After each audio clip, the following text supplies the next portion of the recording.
walinisema sana, walinitukana mie.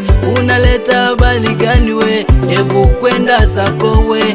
Bwana Bwana Bwana, Bwana kitu gani we? Bwana Bwana Bwana, Bwana kitu gani wo?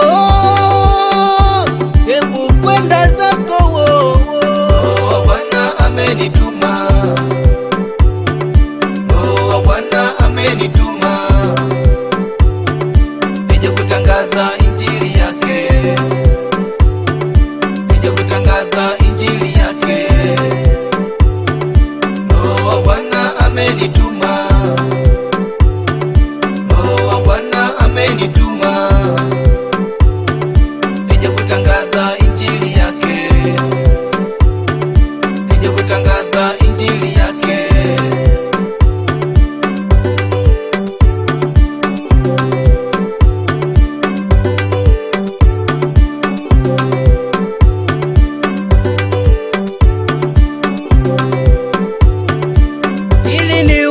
Sana ilinichoma moyo nikikumbuka baba pale Kalivalio alimwaga damu yake kwa ajili ya wanadamu, akachapa mijeledi kwa ajili ya dhambi zetu.